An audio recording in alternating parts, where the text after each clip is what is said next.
मेरा नाम है श्री दिगंबर पूर्णम गिरी। जब मैंने शास्त्र पढ़ा और उसमें यह आया कि जब महाप्रलय होगी तो 12 सूर्यों का ताप इस पृथ्वी पे गिरेगा जी।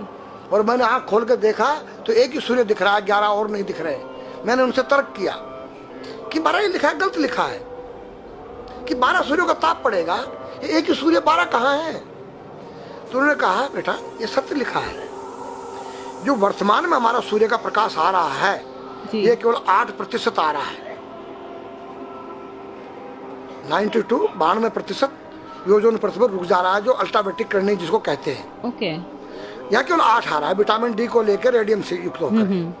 जब योजन पृथ्वी फट जाएगा, टूट जाएगा तो 12 96 डिग्री जब तापमान आएगा तो 12 सूर्यों का ताप पड़ेगा। ये पूरी पृथ्वी आग का गोला बन जाएगी। नागा का स्वरूप है जी, ये महादेव का स्वरूप है जी, एक बालक का स्वरूप है जी। बालक में क्या चीज नहीं होती है? निर्मल मन जन सो मोई पावा, मोए छल छिद्र कपट नहीं सुहावा। तो बच्चे के दिल के अंदर न काम है, न क्रोध है, न लोभ है, न मोह है, न मद है। और नंगा किस तेरी गोद में बैठ जाए, नंगा उसकी गोद में बैठ जाए। तो नागा का रूप एक बालक का स्वरूप होता है जिसके अंदर से विकार रहित हो जाए, उसका नाम नागा है, सन्यासी है, संन्यासमया। तीनों गुणों से रहित हो जाना। ये जो गांजा भांग है ये क्या करता है? तुम्हारी मनोशक्ति को जो है बुरे कामों से डरा देता है।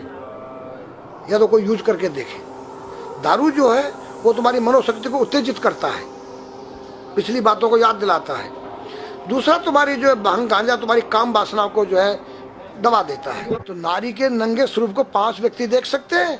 मेरे पास एक डिश है और जो चुटिया होती है वो एंटीना है, जो तुम्हारे जो यहाँ से कुछ तरंगें बाहर को जाती हैं, कुछ अंदर को आती है। 5 कर्मेंद्री, 5 ज्ञानेंद्री, 10 सुकृत के घोड़े हैं और बुद्धि रूपी उसमें लगाम है और ज्ञान रूपी चाबुकर बोलने वाला इसमें स्वयं सारथी कृष्ण है। तो आज हमारी संस्कृति बदली गई। ये आज हमारे लड़के लोग खड़े होकर पेशाब कर रहे हैं। ये हमारी संस्कृति नहीं है। न मुसलमानों की संस्कृति है, न हिंदू की खड़े होकर पेशाब करना। जैसे अगस्त मुनि ने 3 चलू में समुद्र पी दिया। मैंने पूछा महाराज वो मामा जी का कितना बड़ा पेट था? वो पृथ्वी पर रहता था, क्या पृथ्वी से बड़ा था उसका पेट जो सारे समुद्र पी गया? मैं कहा नहीं बेटा, वो एक साइंटिस्ट थे, उस काल के वैज्ञानिक थे। उन्होंने ऐसा केमिकल डाल दिया कि पानी के 2 भागों में बढ़ गया, H2O हो गया और वो आकाश में उड़ गया। आज का जो नौजवान है ये साइंसवादी है, ये हमारी भौतिकवादी और जो हमारी धार्मिक आध्यात्मिकवाद को नहीं मानेगा। इसको तुम साइंस के द्वारा अध्यात्मवाद को मनवाएगा तो मानेगा। जैसे मैं सूर्य को जल देख करके मैं हर बीमारी का इलाज कर देता हूँ। बताओ कैसे? कैसे बाबा? सूर्य उदय हो रहा है, ये जैसे सूर्य मान लो इसको जी, और मैं यहाँ खड़ा हूँ तो हम दोनों एक ही डिग्री पर हैं जी, सीधा। इसकी जो किरण आ रही है वो सीधी आएगी। जी, मैंने स्नान किया, जी, मेरा बदन गीला है जी, और मैंने तांबे के लोटे में जल भरा तो तांबा कॉपर है, कॉपर में जब जल भर दिया तो कॉपर वाटर हो गया। राइट। और मैं अपने सिर के ऊपर से गिराया जी, और सूर्य का प्रकाश उसमें विटामिन डी रेडियम को लेकर टकराया जी, तो क्या बनेगा? रेनबो बनेगा, इंद्रधनुष बनेगा, 7 कलर बनेंगे। जो हमारे 7 कहते सूर्य के 7 घोड़े हैं। अब उसमें जो हरा रंग है क्लोरोफिल का है, जो पत्तियों में पाई जाती है, विटामिन डी और रेडियम से लैस है। वो मेरे मस्तक पे, मेरी आंख पे, मेरे कंठ पे, मेरे हृदय पे, मेरे फेफड़े पे, मेरे लीवर पे, मेरे पित्त पे, मेरे आमाशय पे, मेरे गुर्दों पे जब वो गिरेगा क्या करेगा? ऐसे 6 रंग कलर और बचे हैं, बैंगनी है, ऑरेंज है, नीला है। तो ये क्या करेंगे? किस चीज के प्रतीक है? जब हरा रंग क्लोरोफिल का है और डॉक्टर कहता हरी पत्तियां खाओ, सब्जियां खाओ, तो आपको आयरन मिलेगा। तो अब वो जो विटामिन डी से जो हरा रंग पैदा हुआ है सूर्य की किरण से कॉपर वाटर में, वो क्या करेगा? कोई वैज्ञानिक बताए तो सही मुझे। एक अमेरिका का चेला है, एक रूस का है, वो मेरे भक्त बने हुए हैं। हरिद्वार में क्या वो कोई जल दे रहा होगा सूर्य को, वो भी अपने ऐसे से फेंक रहा है, मैं बैठा देख रहा हूँ ये क्या कर रहा है। मैंने उसको बुलाया तो मैंने यही फार्मूला उसको समझाया। वो मेरा शिष्य बन गया, बोला ओ ये तो साइंस। मस्तिष्क पर तिलक क्यों लगाते हो इस जगह पर? पहले लगता है पीला, फिर लगता है लाल, फिर लगता है सफेद। 3 कलर क्यों लगते हैं? काला क्यों नहीं लगता? चौराहे पे 3 बत्तियां हैं, जी देखा होगा जी। लाल क्यों है? फॉर डेंजर, स्टॉप, खतरा है, या डेंजर, खड़े हो जाओ, खतरा है जी। पीला देखो, चलना नहीं है, हाँ, देखो, रेडी रहो, देखो। और सफेद चल सफेद सफेद तो यहाँ है उसमें ना, हाँ चावल लगा रखे हैं ना मेरे हाँ सफेद, हाँ वहाँ हरा है, वहाँ हरा है, रेडी टू गो।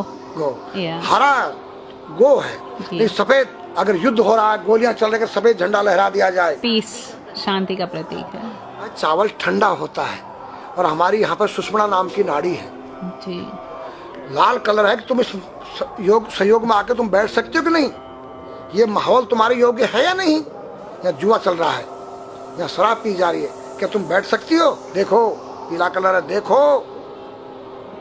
आना नहीं जाना नहीं, देखो, ओ खतरा है या ठीक नहीं है, चलो। और सफेद शांति, जी क्या यहाँ शांति है, बैठ सकते हैं। तो ये हमारी जो है संस्कृति में एक वैज्ञानिक है। जब हम खाते हैं गैस बनती है, तो बिल्कुल। चावल जब पानी में भीगे बाद ठंडा हो जाता है, और हमारी सुषुम्ना नाड़ी पर जब लग गया है तो उस नाड़ी को ठंडा करने लग गया है, उस नाड़ी से कोई गर्म गैस को ऊपर चढ़ने नहीं देगा। और हमारे शरीर ब्रह्मांड में, हमारे सिर के अंदर कोई ऐसी वायु गैस जाकर तुम्हारे सिर को परेशान नहीं कर सकता है। तो मेरे पास जितने हमारे शास्त्र पुराण ग्रंथ हैं, ये साइंस है। मैं साइंस के द्वारा इन वैज्ञानिकों को समझा सकता हूँ और रगड़ा सकता हूँ। कहा जाता है कि नागा बाबा जो हैं वो कुंभ मेले के बाद विलुप्त हो जाते हैं, नहीं। ऐसा कुछ है क्या? ऐसा नहीं है। जैसे हम गंगोत्री धाम हिमालय में रहते हैं, जी वहाँ मुझे हिमालय पसंद आया। जी क्यों? कि तुम गर्मी से बचने के लिए तुम्हारे रूम में एसी लगी है, जी ठंडा पानी पीने के लिए तुम्हारे पास कृत्रिम जो है फ्रिज लगा है, जी हवा लेने के लिए तुम्हारे को पंखे या कूलर जो है कृत्रिम लगे हैं। लेकिन भोलेनाथ बाबा ने मेरे लिए नेचुरल एसी लगा रखी है, और नेचुरल फ्रिज लगाया है, नेचुरल पंखे लगे हैं। तो जब मैंने सब कुछ त्याग दिया, छाती में तो मैं कुछ लेके नहीं जा सकता हूँ, चाहे मेरे पास अरबों खरबों रुपया हो, जी खाऊंगा मैं उतना ही जितनी मेरी पेट के अंदर भूख है। पढ़ना लिखना ये तो सहज चातुरी, काम धैन मन बस करन गगन चढ़न मुश्किल। काम धैन मतलब अपने वीर्य को कंट्रोल करना, अपने मन को कंट्रोल करना, और अपने प्राण को ब्रह्मांड में यहाँ ले जाना। ये खोपड़ी क्या है? ब्रह्मांड है, उसको कहते हैं समाधि। इस सारे शरीर के प्राणों इकट्ठा करके इस ब्रह्मांड में मस्तिष्क में ले जाके बैठ जाना, जिसको ब्रह्मरंध्र कहते हैं, उस गुफा के अंदर। ये 3 वस्तु मुश्किल है, बाकी सब आसान है। अपरिग्रह मतलब उतना रखो जितना तुम्हें आवश्यकता है, अधिक मत रखो। अब तुम अष्टांग योग जो है पतंजलि लगा रहे हो, और व्यापार बिजनेस चालू है, मेरी दूध को ले लो, टूथपेस्ट ले लो। अब मेरा आयुर्वेदिक अंडरवियर आ गया है। मैंने बोला वो कैसा है कि मैंने गंगा जल में जड़ी बूटे के रस में धागे भिगोए थे तब बनाया था। और मेरा दावा है कोई कितना योग कर ले, कोई स्वस्थ नहीं रह सकता है। क्यों? खान पीन तुम्हारा केमिकल, वायु में तुम्हारा केमिकल, पानी में तुम्हारा केमिकल। अब जो तुम आरओ का पानी नहीं पी रहे हो, उसके पानी के गुण ही नष्ट हो गए सब। उत्तर को सिर करके सोना क्यों मना किया है साइंस ने? हमारे शास्त्र मना करते हैं। हम उत्तर को सिर करके सोएंगे, दक्षिण को पैर करके। हम जब उठेंगे तो हमारी दृष्टि कहाँ? दक्षिण की तरफ जाती है। दक्षिण में यम का वास होता है। और जब दक्षिण को सिर करके सोएंगे तो हमारा मुंह उत्तर को जाएगा। उत्तर हिमालय है, भगवान शिव का कैलाश है। साइंस कहता है कि पृथ्वी के उत्तर ध्रुव दक्षिण ध्रुव है। पृथ्वी कैसी है पता है? तेरा सिर, सेम तेरा चेहरा 23.5 डिग्री के अंश पर है। ये थोड़ी सी चुटिया नाप लेना अपनी प्रकार लेकर के, तुम भी नाप लेना, तुम भी नाप लेना, मैं भी नाप लूँ चाहे। ये थोड़ी सी चुटिया 90 पर नहीं है, ऐसे तिरछी झुकी हुई है। ये चुटिया, ये ठोड़ी है, 66.5 डिग्री का कोण बनाती है। तो ये जो चुंबक मैग्नेट पावर है, उत्तर से नॉर्थ से साउथ तक, हम जब सिर उत्तर की तरफ करेंगे तो ये नॉर्थ है, वो नॉर्थ है, नॉर्थ को नॉर्थ धक्का मारेगा तो तुम्हारे दिमाग में और तुम्हारे हार्ट में डिस्प्रोजन होगा और बैलेंस बिगाड़ेगा। इसलिए साइंस में कहता है कि उत्तर की ओर सिर मत करो, और हमारे शास्त्र भी कहते हैं कि उधर मत करो, नीचे उधर दक्षिण की तरफ यम का वास है, उनकी तरफ दृष्टि पड़ती उठते ही। मतलब एक कहने का फर्क है, एक चीज एक ही है। आज हमारे पास योग की विद्या थी, वो गायब हो चुकी है। अब तो जो थोड़ा सा कोई एक चूहा था, वो दुकान में गया, उसको एक हल्दी कंकर मिल गया, बोला हम पंसारी हो गया है। हल्दी मिल जाने से पंसारी बन गया। जो पीटी स्कूल में कभी किया होगा आप लोगों ने, पढ़ा होगा स्कूल हाँ में, जी। उसी को योग कह रहे हैं। योग क्या है? भगवान कृष्ण के पास था, उज्जैन गए थे संदीपनी ऋषि के पास सीखने के लिए। एक ही समय में 16,808 रानियों के साथ बात कर रहे हैं, अलग अलग रूप में। योग से अनेक रूप बन सकते हैं। योग हनुमान जी के पास था।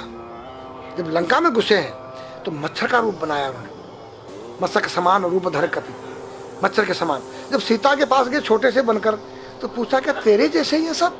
कि हाँ। फिर तो श्रीलंका पे विजय पाना असंभव है।